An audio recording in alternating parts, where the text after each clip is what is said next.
champ, what did you see? And he said, well, he does have some heart. I said, I don't think so. Right hand, left hand, Teslenko crumbles to the ground. 6, 7, 8, 9. That's it. Yep. It is over. Rudenko not answering any of these shots as Ritter's giving him more than enough time. He's Upstairs combination put together by Jared Anderson. Oh, scored with the left. Final seconds.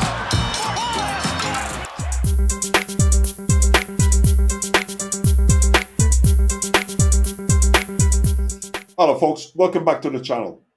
In my last video, I was saying where have the black American boxers gone? These fighters seem to have disappeared from the top spots. They used to dominate the heavyweights, light heavyweight division, even in the cruiserweight category in WBC and WBA.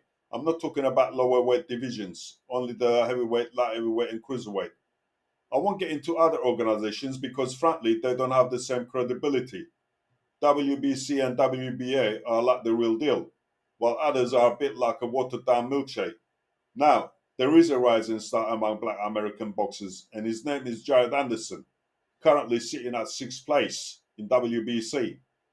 Let's not dwell too much on the other rankings because, as we discussed before, every organization seems to have its own opinions and the way they rank fighters.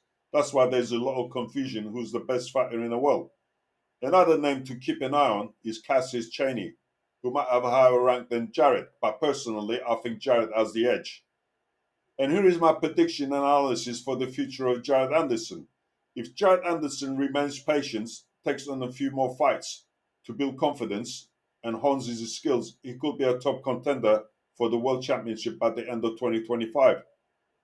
I watched a few of Jared's fights and saw a few things that can be improved. And this is my thinking and opinion on how he could improve. That's all it is, just an opinion and no criticism. He's got the height, reach, and the qualities needed to become a world champion. Importantly, he's not overly muscular, which is great for speed and stamina in the ring. To me, overweight boxers or fighters tend to start running out of steam after a few rounds and slow down. And too much muscles need lots of oxygen to function properly. And too much muscles slows down reflexes. Jared needs to work on his jab, using it purposefully to control the opponent. Use that lead hand to judge the distance and open opponent's guard. Also develop that right hand for a knockout punch. It's crucial. He hasn't got that one punch knockout ability yet. Needs to synchronize it to work all in one movement, starting from the lifting of the back towel, twisting from the back towel and sending the twisting motion to hips, to twist the hips and body in same movement, send that twisting force to shoulders, then to arm, and finally all that energy and body weight and power to that fist, like as if he wants to put that fist through a brick wall and not just tap it. Because all the ones he knocked out had a weak chin or got tired after the few rounds. In other words, when they punch, they go straight. You should bring it up from the ball of the foot, twist, pivot on the ball of the foot, and then bring the whole body around.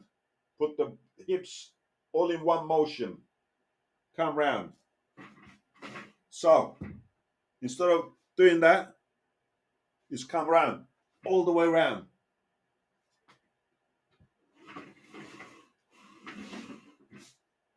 Like I said, because all the ones he knocked out had a weak chin or got tired after the few rounds.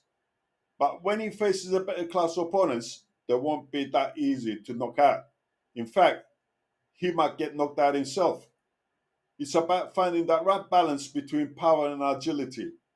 Combinations, hooks, and uppercuts need polishing.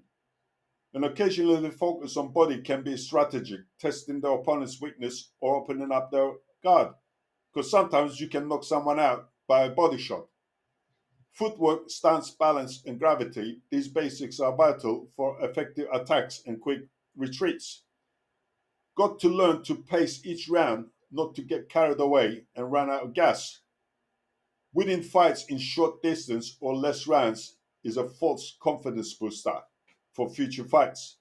Need to adapt for longer distance fights got to build training for 12 rounds and not thinking you're going to win each fight in short time. Reserve energy. Be clever fighter. Reflexes and head movements are a must to dodge jabs and right hand punches. Defensive skills are equally important. Taking too many solid punches can be risky. Last couple of fights, Jarrett got caught on the chin. Better fighter will have done a serious damage or got him knocked down. Confidence is a key, along with a winning attitude. Believing in oneself is the foundation for climbing that ladder.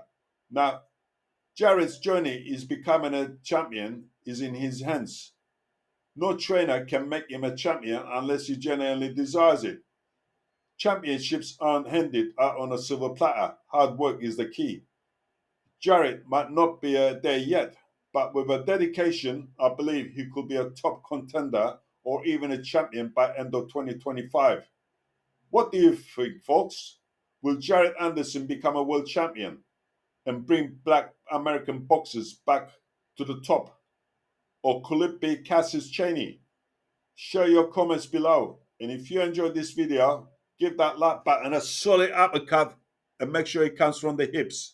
Let's keep the conversation going. Thanks for watching, folks. See you next time.